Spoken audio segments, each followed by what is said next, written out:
والنصوص منصۃ عرائس ابکار المتفکرین۔ یہاں تک آپ نے پچھلے سبق میں پڑھا۔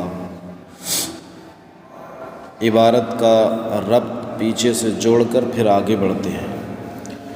بنا علی اربعۃ ارکان قصر الاحکام، اللہ تبارک و تعالی نے قصر احکام کو، احکام کے محل کو 4 ارکان 4 ستونوں پر قائم فرمایا اور اس کو آیات محکمات کے ذریعے خوب مضبوط فرمایا اور متشابہات کو پردوں کے خیموں میں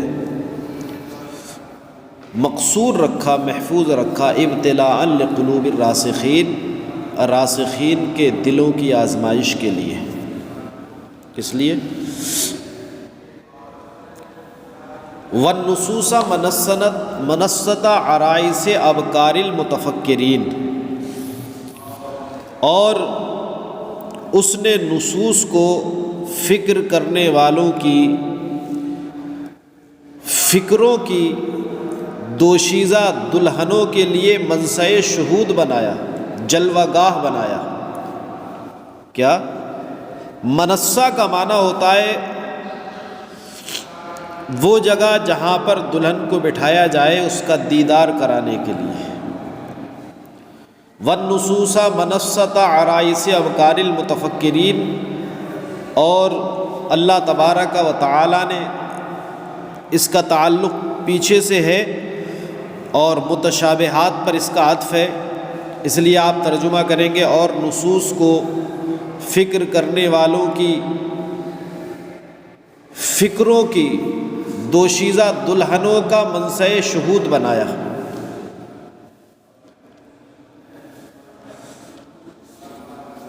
منصۃ العروس مکان یرفع الیہ العروس للجلوہ، منصہ کا معنی ہوتا ہے وہ جگہ جہاں پر دلہن کو دیدار کے لیے، جلوہ دکھانے کے لیے بلند کیا جائے، بیٹھایا جائے۔ وَكَشَفَ الْقِنَاءَ عَنْ جَمَالِ مُجْمَلَاتِ کِتَابِهِ، اور اس نے اپنی کتاب یعنی قرآن مقدس کے مجملات سے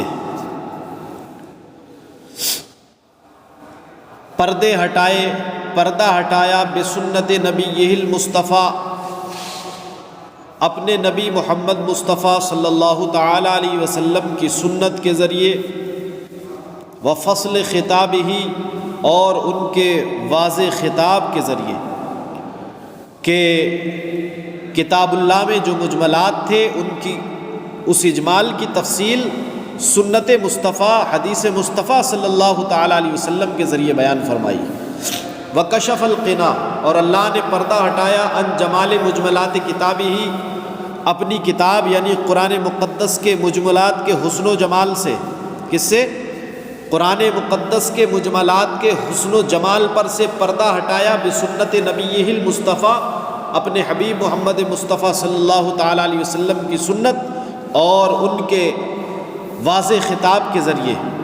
الخطاب الفاصل بین الحق والباطل، فصل خطاب سے مراد وہ خطاب جو حق اور باطل کے درمیان تفریق کر دے، واضح کر دے کہ یہ حق ہے اور یہ باطل ہے۔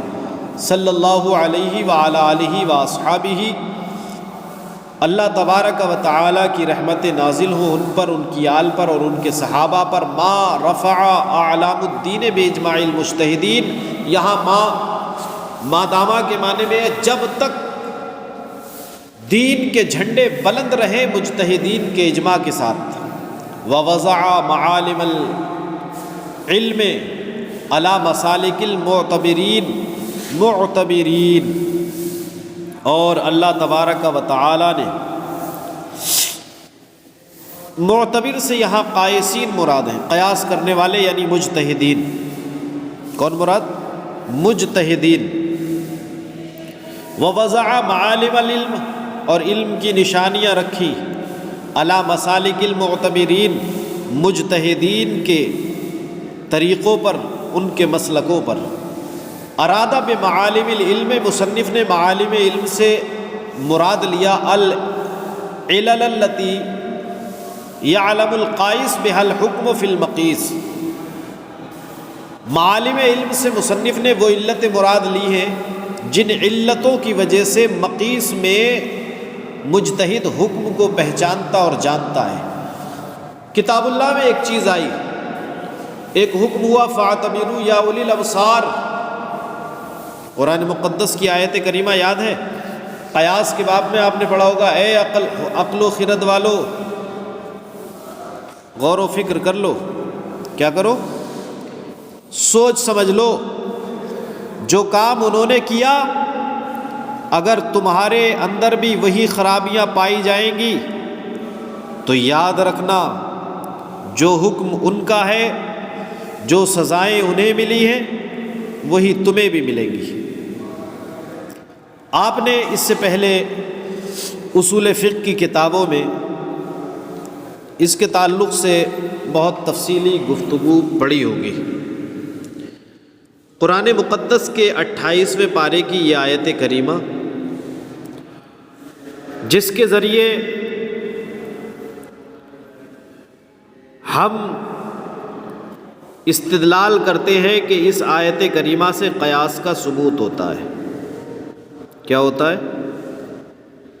اس آیت کریمہ سے قیاس کا ثبوت، قیاس ثابت ہوتا ہے۔ فاعتبروا یا اولی الابصار،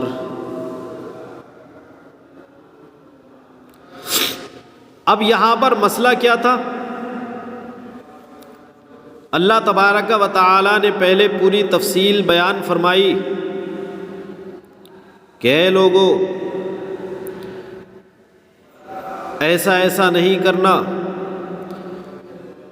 اگر تم نے یہ کام انجام دیے، ایسا کیا تو سمجھ لینا جو حکم تم سے پہلوں کا ہوا وہی حکم تمہارا ہوگا۔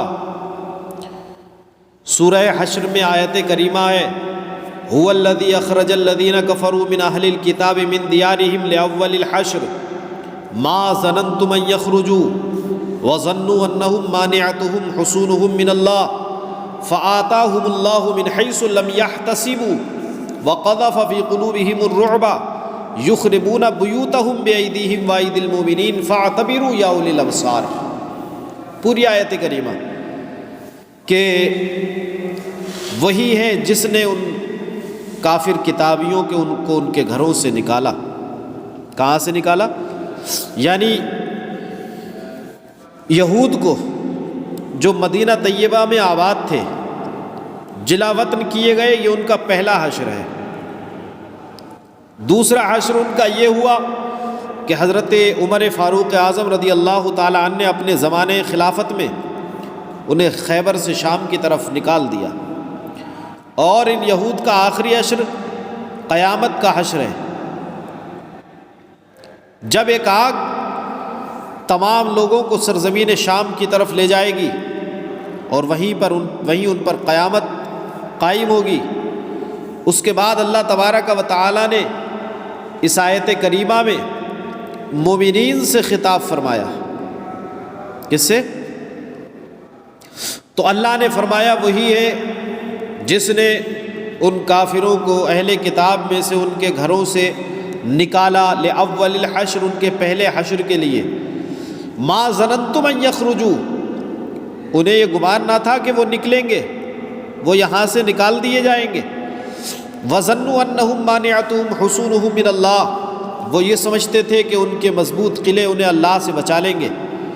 فآتاہم اللہ من حیث لم یحتسبوا، تو اللہ کا حکم ان کے پاس آیا ایسی جگہ سے جہاں سے ان کا گمان بھی نہ تھا۔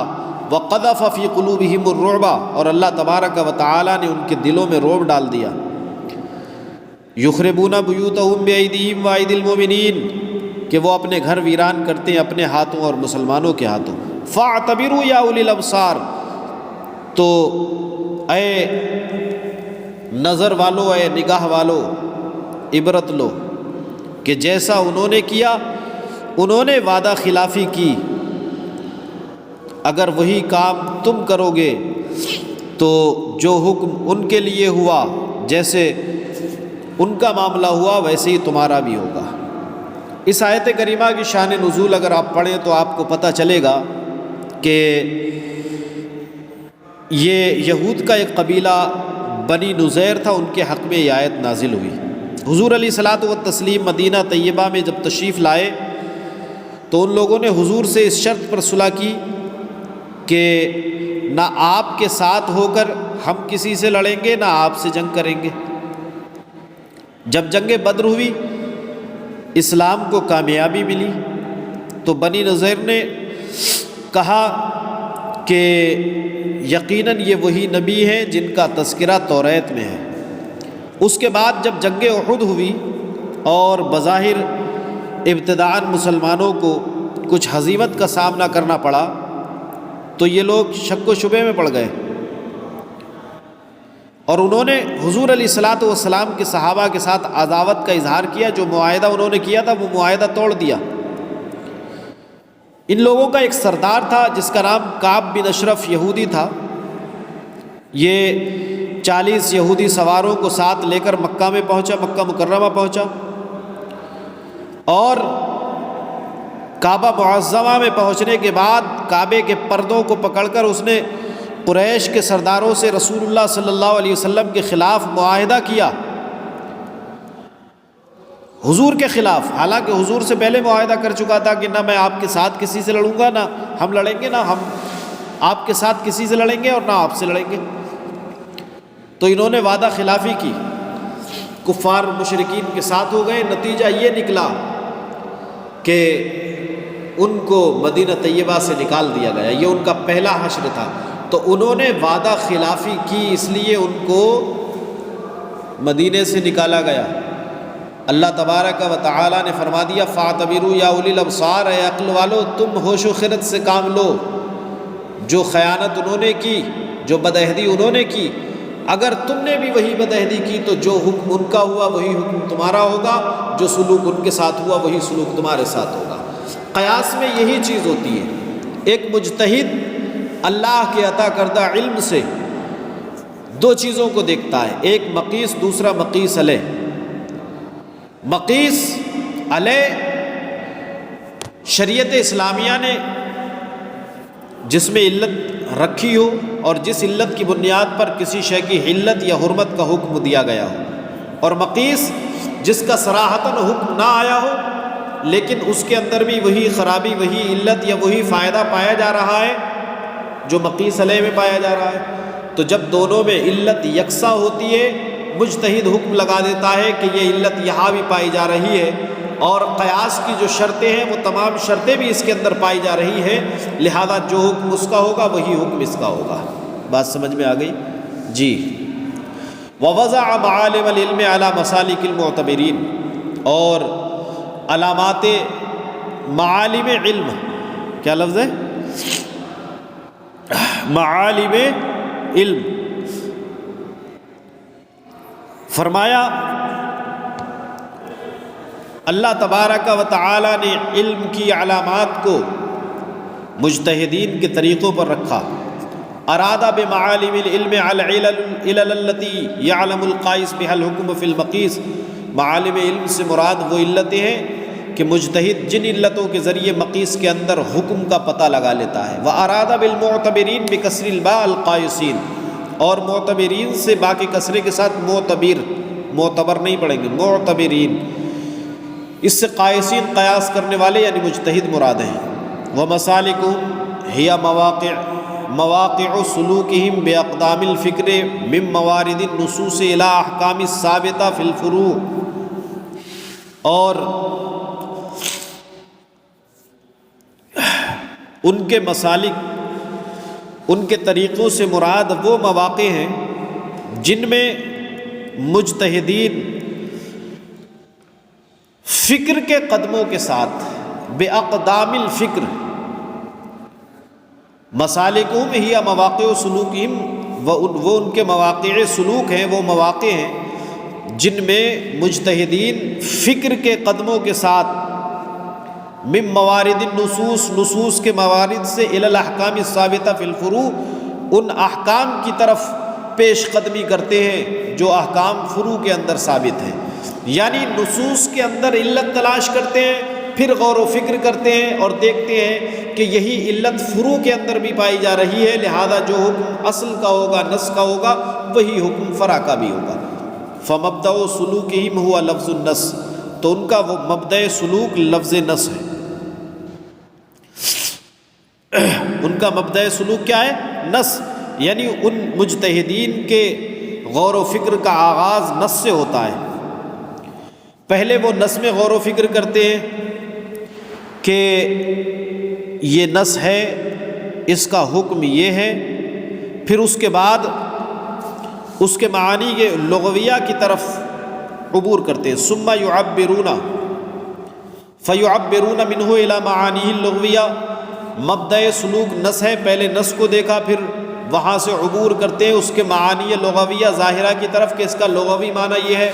ثم منہا الی معانیہ الشرعیہ الباطنہ، پھر معانی لغویہ ظاہرہ سے معانی شرعیہ باطنہ کی طرف عبور کرتے ہیں، بڑھتے ہیں۔ فیجدون فیہا علامات و امارات وضعها الشارع، تو وہ ان نصوص کے اندر، کہاں پر؟ وہ ان نصوص کے اندر ایسی علامات اور ایسی نشانیاں پاتے ہیں جن کو شارع نے اس لیے رکھا ہے، وضعها الشارع لیہتدوا بہا الی مقاصدہم، جن کو شارع نے اس لیے رکھا ہے کہ وہ ان علامات و امارات کے ذریعے اپنے مقاصد تک رسائی حاصل کر لیں۔ ولما قال بنا علی اربعۃ ارکان قصر الاحکام، اور جب مصنف نے یہ فرمایا کہ اللہ رب العزت نے قصر احکام کے قلعے کو 4 رکنوں پر بنایا، ذکر الارکان الاربعہ، تو مصنف نے ارکان اربعہ کا تذکرہ کیا، اور وہ ارکان اربعہ یہ ہے: الکتاب والسنۃ والاجماع والقیاس علی وجہ الذی بنى الشارع قصر الاحکام علیہا۔ وہ 4 کیا ہیں؟ کتاب ہے، کتاب اللہ، سنت رسول اللہ ہے، پھر اس کے بعد اجماع امت ہے، پھر قیاس ہے۔ علی الوجہ الذی، اسی طریقے پر شارع نے قصر احکام کو ان پر، شارع نے قصر احکام کی بنا ان پر رکھی ہے، یعنی پہلے کتاب اللہ، کوئی حکم تلاش کرنا ہے تو کتاب اللہ میں، تبیانا لکل شیء، اللہ نے فرمایا ہر چیز کا بیان ہے، لیکن ڈھونڈنے کے لیے، تلاش کرنے کے لیے علم ہونا چاہیے۔ آپ جانتے ہیں سمندر میں موتی ہیں، ہیرے جواہرات ہیں، لیکن ہر ایک کے بس کی بات نہیں کہ وہ غوطہ زنی کر سکے۔ ایسے ہی کتاب اللہ میں سب کچھ ہے، اللہ نے ہر چیز کا بیان رکھا، لیکن اس کو سمجھنا، اس کو تلاش کرنا، یہ ہر ایک کے بس کی بات نہیں ہے۔ تو پہلے کتاب اللہ، پھر سنت رسول اللہ، سنت رسول کے بعد اجماع کا مقام ہے، اجماع کا درجہ ہے۔ پھر ان تینوں چیزوں میں نہ ملے تو پھر قیاس کیا جائے گا، یعنی ان تینوں میں سے کسی میں جو علت ہے، اسی علت کی بنیاد پر حکم کو دوسرے کی طرف منتقل کیا جائے گا۔ علی الوجہ الذی بنى الشارع قصر الاحکام علیہا، اسی طریقے پر، یعنی ارکان اربعہ کو اسی ترتیب کے ساتھ مصنف نے ذکر کیا جس پر شارع نے احکام کے محل کی بنا رکھی ہے کہ وہ 4 کتاب و سنت، اجماع اور قیاس ہے۔ بات ختم ہو گئی۔ یہ تو اب تک مصنف کا مقدمہ ہے، ابھی اصل کتاب آپ کی شروع نہیں ہوئی ہے، صرف حمد و بعد، حمد و صلاۃ کے بعد آپ کل پڑھیں گے۔ یہ صرف خطبہ تھا، ابھی متن کا خطبہ اور اس کی تشریح ختم ہوئی ہے۔ کل کچھ اور پڑھیں گے، پھر 1-2 سبق کے بعد اصول الفقہ، یعنی صفحہ نمبر 28 سے آپ کی کتاب کا آغاز ہوگا۔ تو ابھی 1-2 دن اور مقدمے اور خطبے میں آپ کو لگے گا، اس کو یاد کریں۔ اور مصنف نے اپنے خطبے ہی میں ایسی چیزوں کی طرف اشارہ کر دیا ہے جن کا تذکرہ اس کتاب میں آگے آئے گا۔